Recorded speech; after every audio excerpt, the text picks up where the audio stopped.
Sir ನಿನ್ನೆ ಒಂದು ನೀವೆಲ್ಲ ಇಡೀ ದಿನ ಒಂದು ಶ್ರಮ ಹಾಕಿ ಒಂದು ತೀರ್ಮಾನ ತಗೊಂಡಿರ್ತಾರೆ. ಆದ್ರೆ ಸಂಪೂರ್ಣವಾಗಿ ನಮಗೆ ಒಪ್ಪಿಗೆ ಇಲ್ಲ ಮತ್ತೆ ನಮ್ಮ ಅಭಿಪ್ರಾಯವನ್ನ ಮೀರಿ ತೀರ್ಮಾನ ಕೈಗೊಂಡಿದೆ ಅಂತ ಆನಂತರ ಕೆಲವು ಮಾಲೀಕರುಗಳು ಇನ್ಕ್ಲೂಡಿಂಗ್ ನಿರಾಣಿಯವರು ಒಳಗೊಂಡಂತೆ ಆ ರೀತಿ ಅವರು ಅದನ್ನ ವಿರೋಧ ಮಾಡಿ ಸ್ಟೇಟ್ಮೆಂಟ್ ಅನ್ನ ಮಾಡಿದ್ದಾರೆ. ಇಲ್ಲ ನೋಡಿ, ಅವ್ರಿಗೆಲ್ಲ ರೀತಿಯ ಸರ್ಕಾರ ಅವಕಾಶಗಳನ್ನು ಸವಲತ್ತುಗಳನ್ನು ಸಹಾಯ ಮಾಡ್ತದೆ ಸರ್ಕಾರ ಹೇಳಿದೆ. ಸೊ ಅದ್ರ ಬದಲಾಗಿ 50 ರೂಪಾಯಿ ಕೇಳಿದ್ದಾರೆ. ಸೊ ಕೆಲವರು ಒಪ್ಪಿದ್ದಾರೆ, ಕೆಲವರು ಒಪ್ಪಿಸಲೇಬೇಕಾಗ್ತದೆ. ಸರ್ಕಾರ ಡಿಸಿಷನ್ ತೊಗೊಂಡಿದೆ. ಸೊ ಕೆಲವರು ಲಾಸ್ ಆಗ್ತೈತೆ, ನಮ್ಗೆ ಕೊಡ್ಲಿಕ್ಕಾಗಲ್ಲ ಅಂತ, ಕೆಲವರು ಓಕೆ ನಾವು ಕೊಡ್ತೀವಿ ಏನಾರಾಗಲಿ ಅಂತ ಕೂಡ ಹೇಳಿದ್ದಾರೆ. ಸೊ ಅದಕ್ಕೆ ಟೈಮ್ ಇದೆ ಇನ್ನೂ, ಅದು ಈಗ ತಕ್ಷಣ ಕೊಡಬೇಕಂತೇನಿಲ್ಲ, ಟೈಮ್ ಇದೆ. ಟೈಮ್ಗೆ ಅವ್ರನ್ನೂ ಒಲಿಸ್ತೀವಿ. ಭಾಳ ಜನ ಏನು ವಿರೋಧ ಮಾಡಿಲ್ಲ, ಕೆಲವು ಜನ ಮಾಡಿದ್ದಾರೆ. ವಿರೋಧ ಅಂದರೆ ಅವರಿಗೆ ಫೈನಾನ್ಷಿಯಲಿ ಪ್ರಾಬ್ಲಮ್ ಇದೆ ಅಂತ ಆ ಕಾರಣಕ್ಕೆ ವಿರೋಧ ಮಾಡಿದ್ದಾರೆ ಹೊರತಾಗಿ ನಮ್ಮ ಕಡೆ ಫೈನಾನ್ಷಿಯಲಿ ಕೆಪಾಸಿಟಿ ಇಲ್ಲ, ಕೊಡ್ಲಿಕ್ಕಾಗಲ್ಲ ಅಂತ ಹೇಳಿದ್ದಾರೆ. ಅದಕ್ಕೆ ಸರ್ಕಾರ ಬೇಕಾದ್ರೆ ಸ್ವಲ್ಪ ಟೈಮ್ ಕೊಡ್ತೀವಿ ಅಂತ ಕೂಡ ಹೇಳಿದ್ದಾರೆ. ತಕ್ಷಣ ಕೊಡೋದು ಅವಶ್ಯಕತೆ ಇಲ್ಲ, ಆಮೇಲೆ ಕೊಡಿ ಅಂತ ಹೇಳಿದ್ದಾರೆ. ನಮ್ಮ ಜೊತೆ ಸೇರಿಸಿ ಅವ್ರದ್ದು ಯಾವಾಗ 50 ಬರ್ತದೆ ಆವಾಗ ಸೇರಿಸಿ ಕೊಡ್ಲಿಕ್ಕೆ ಹೇಳಿದ್ದಾರೆ. ಅದಿನ್ನೂ ಟೈಮ್ ಇದೆ, ಅದಕ್ಕೆ ಹೇಳಿದ್ವಿ. ತಕ್ಷಣ ಕೊಡೋದು ಏನು ಅವಶ್ಯಕತೆ ಇಲ್ಲ, ಅವ್ರನ್ನು ಒಲಿಸ್ತೀವಿ. ಅದೇ ಸೇಮ್ ರಿಕವರಿ ಇದ್ದರೆ ಫೈನಾನ್ಷಿಯಲಿ ಆಟೋಮೆಟಿಕ್ ಆಗಿ ಹೊಡೆತ ಬೀಳ್ತಿದ್ರೆ. ಕೆಲವ್ರದ್ದು ರಿಕವರಿ ಇಲ್ಲ. ನೀವು ಆಗೋದಿಲ್ಲ ಅಂತ ಹೇಳಿದ್ರಂತೆ ಸರ್. ಯಾರು ಹೇಳಿದ್ರು?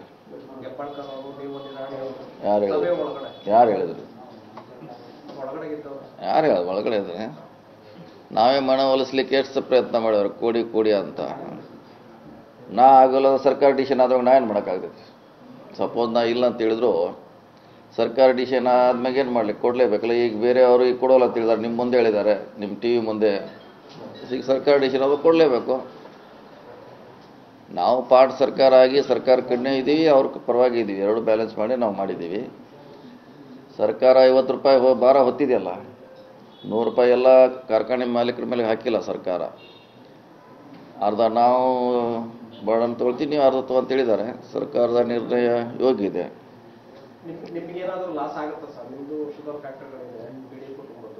ನೋಡಿ, ಲಾಸು ಬಿಟ್ಟು ಆಮ್ಯಾಗ ಅದು ನೋಡೋಣ. ಈಗ ಮೊದಲು ಸರ್ಕಾರ ನಿರ್ಣಯ ಒಪ್ಪಬೇಕು.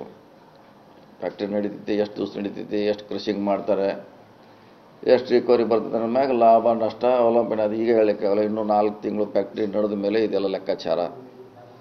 ಈಗ ನಡೆಸೋಣ ತಿಳಿದೀವಿ, ಆಮ್ಯಾಗ ನೋಡೋಣ. ಅದ್ರ ಬಗ್ಗೆ ಲಾಭ ನಷ್ಟ ಸ್ಟಾರ್ಟ್ ಮಾಡೋಣ, ಮುಂದೆ ನೋಡೋಣ ತಿಳಿದೀವಿ. ಮತ್ತು ಸರ್ಕಾರ ಕೂಡ ಟೈಮ್ ಕೊಡ್ತಾ ಇದೆ, ಸರ್ಕಾರ ಕೂಡ ಕೆಲವು ಸವಲತ್ತುಗಳನ್ನು ಕೊಡ್ತಾ ಇದೆ. ಸೊ ಹಿಂಗಾಗಿ ಅದರಲ್ಲಿ ಬ್ಯಾಲೆನ್ಸ್ ಮಾಡಲಿಕ್ಕೆ ಅವಕಾಶ ಇದೆ.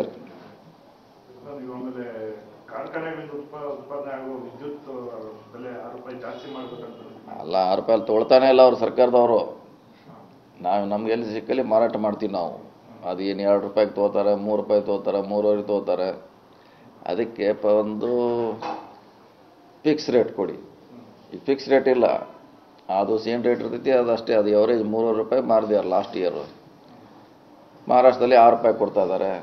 ಆ ಮಾದರಿಯಲ್ಲಿ ನಮಗೆ ಕೊಡಿ, ನಮಗೂ ಸ್ವಲ್ಪ ಅನುಕೂಲ ಆಗುತ್ತೆ ಅಂತ ಹೇಳಿದ್ದಾರೆ. ಅದು CM ಅವರು ಮೀಟಿಂಗ್ ಮಾಡ್ತೀವಿ, ನಿಮ್ದು ಏನೇನು ಡಿಮಾಂಡ್ ಇದೆಯಲ್ಲ ಪಾಸಿಟಿವ್ ಆಗಿ ನೋಡ್ತೀವಿ ಅಂತ ಹೇಳಿದ್ದಾರೆ.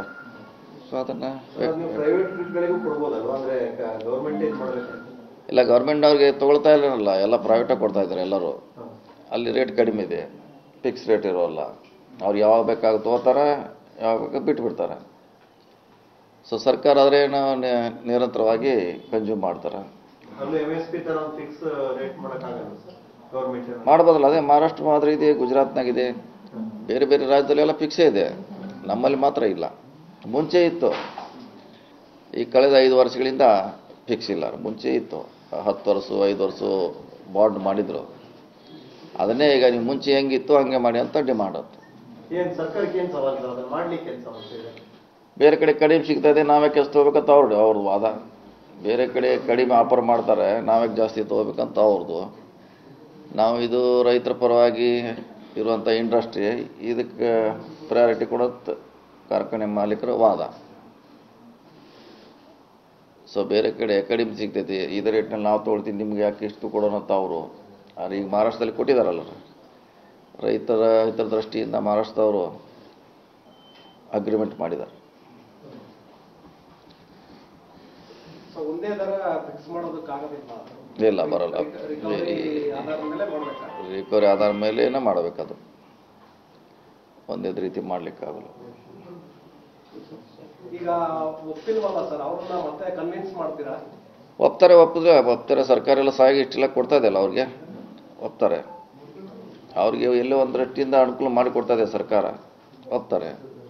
ಮತ್ತು ಅದಕ್ಕಿನ್ನೂ ಟೈಮ್ ಇದೆ, ಅವರು ಫುಲ್ಫಿಲ್ ಮಾಡೋದಂಥ ಟೈಮ್ ಇದೆಯಲ್ಲ. ತಕ್ಷಣ ಏನು ಸರ್ಕಾರ ಅವ್ರಿಗೆ ಕೊಡಿ ಅಂತಿಲ್ಲ, ಟೈಮ್ ಕೂಡ ಕೊಟ್ಟಿದೆ ಅವರಿಗೆ, ಕೊಡಲಿ.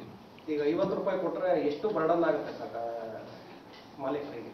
ಡಿಪೆಂಡ್, ಅವ್ರು ಕ್ರಷಿಂಗ್ ಎಷ್ಟು ಮಾಡ್ತಾರೆ ಅದ್ರ ಮ್ಯಾಗಲ್ಲ, ಈಗ ಗೊತ್ತಾಗೋಲ್ಲ. ಕ್ರಷಿಂಗ್ ಮೇಲೆ 50 ರೂಪಾಯಿ, ಸರ್ಕಾರಕ್ಕಂತೆ ಹೆಚ್ಚು ಕಮ್ಮಿ 330 ಕೋಟಿ ಅಂದಾಜು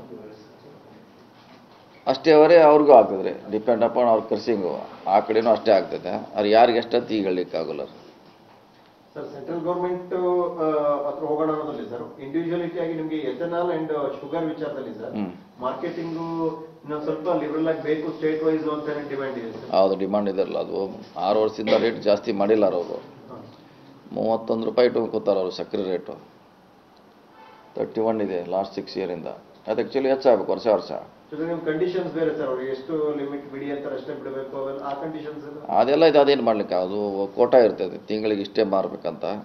ಅದೇನು ಮಾಡ್ಲಿಕ್ಕೆ ಆಗಲ್ಲ, ಅದು ಇದ್ದೇ ಇರ್ತದೆ. ಈಗ ಸೆಂಟ್ರಲ್ ಅವರೇ ತೀರ್ಮಾನ ಮಾಡ್ಬೇಕು ಸರ್ ಸಕ್ಕರೆ ಎಲ್ಲ ಸೆಂಟ್ರಲ್ ಇದರಲ್ಲಿ, ಏನು ಸ್ಟೇಟ್ದು ಏನೂ ಇಲ್ಲ, ಎಲ್ಲ ಸೆಂಟ್ರಲ್ ಅವ್ರು ಮಾಡಬೇಕು. ಅದಕ್ಕೆ CM ಅವರಿಗೆ ಅಲ್ಲಿ ಪತ್ರ ಬರೆದಿದ್ದಾರೆ ಪ್ರಧಾನಮಂತ್ರಿ ಅವರಿಗೆ, ಟೈಮ್ ಕೊಡುತ್ತಾ. ಸೊ ಎಲ್ಲರೂ ಕೂಡಿ ಹೋಗ್ತಾ ಇದ್ದೀವಿ ಡೆಲ್ಲಿಗೆ. ಟೈಮ್ ಕೊಡಬೇಕಲ್ಲ ಅವ್ರು, ಕೊಟ್ಟ ತಕ್ಷಣ. ಸರ್, ಎಥೆನಾಲ್ ಹೆಚ್ಚುವರಿಗೆ ಜೊತೆಗೆ ಇದ್ರದ್ದು ಎರಡರದ್ದು ಪರ್ಮಿಷನ್ ಕೊಟ್ಟರೆ ಒಂಚೂರು ಸುಧಾರಿಸ್ಕೋಬೋದಲ್ಲ. ಅದು ರೇಟ್ ಹೆಚ್ಚಾದರೆ ಎಥೆನಾಲು ಹೋದ ಸಲ ಜಾಸ್ತಿ ಕೊಟ್ಟಿದ್ದಾರೆ ನಮಗೆ, ಈ ಸಲ ಕಡಿಮೆ ಕೋಟಾ ಕೊಟ್ಟಿದ್ದಾರೆ. ಅದನ್ನಾರು ಕೊಟ್ಟರೆ ಕೂಡ ಎಷ್ಟೋ ಅನುಕೂಲ ಆಗ್ತದೆ. ಕೋಟಾ ಕಳೆದ ವರ್ಷದ ಕೋಟಾ ಕೊಟ್ಟರು ಸಾಕು. ಸೊ ಅದು ಕೂಡ ಸರಿ ಭಾಳಷ್ಟು ಕಡಿಮೆ ಮಾಡಿದ್ದಾರೆ. ಕಾಕಂಬಿ ಇದರಲ್ಲಿ ರೈತರು ನಮಗೆ ಕಾರ್ಖಾನೆ ಮಾಲೀಕರು ಕೊಡಲ್ಲ ಅಂತೇಳಿ ಆರೋಪ ಇತ್ತು, ಅದು ಕ್ಲಿಯರ್ ಆಗಿದೆಯಾ? ಅದೆಲ್ಲ ಸುಳ್ಳಾರ. ಅದೆಲ್ಲ ಇದನ್ನೆಲ್ಲ FRP ಮಾಡಬೇಕಾದ್ರೆ ಇದನ್ನೆಲ್ಲ ಸೇರಿಸಿ, ಇದನ್ನೆಲ್ಲ ನೋಡಿ ಅವ್ರ ವೆಚ್ಚು ರೇಟು ಎಲ್ಲ ನೋಡಿನೇ ಸೆಂಟ್ರಲ್ ಗೌರ್ಮೆಂಟ್ನವ್ರು ಮಾಡಿರ್ತಾರೆ. ಹಿಂಗಾಗಿ ಇಲ್ಲಿ ನಾವು ಇಂಡಿವಿಜುವಲ್ ಅದು ಸಪ್ರೇಟ್ ಮಾಡ್ಲಿಕ್ಕೆ ಬರೋಲ್ಲ. ಅದು ಒಂದೇ ಕೂಡಿಸಿನೇ FRP ಎಲ್ಲ ಕೂಡೆ. ಈಗ ಪ್ರತಿಭಟನಾ ಸ್ಥಳಕ್ಕೆ ನೀವು ಹೋಗ್ತೀರಾ ಸರ್? ಶಿವಾನಂದ ಪಾಟೀಲ್ರಿಗೆ ಹೇಳಿದ್ರು. ಇಲ್ಲ, ಮುಗಿದಿದ್ರೆ ಏನು ಮುಗಿದಿದೆ, ಇನ್ನೇನು ಪ್ರಶ್ನೆ ಇಲ್ಲ. ಅಲ್ಲಿ ಹೋಗೋದಾರ ನೋಡೋಕೆ ಅವ್ರು ಸಂಬಂಧಪಟ್ಟ ಇಲಾಖೆಯವರು ಕಂಟಿನ್ಯೂ ಮಾಡಿದಾರಲ್ಲ ಸರ್, ಬೆಳಗ್ಗೆ ಅವರೇ ಬರಬೇಕು ಪ್ರತಿನಿಧಿ? ಇಲ್ಲ, ಅದು ಗೊತ್ತಿಲ್ಲ ನನಗೆ. ಅದು ನೋಡೋಣ, ಅವ್ರ ಇಲಾಖೆಯವರು ಏನು ಹ್ಯಾಂಡಲ್ ಮಾಡ್ತಾರೆ. ಅದು ಜಿಲ್ಲೆನಲ್ಲೇ ನಡೀತಾ ಇರೋದು. ಸಕ್ಕರೆ ಸಚಿವರು ನೋಡೋಣ, ಅದು ನಿರ್ಧಾರ ಏನು ಮಾಡ್ತಾರೆ ಅವ್ರಿಗೆ ಗೊತ್ತದು.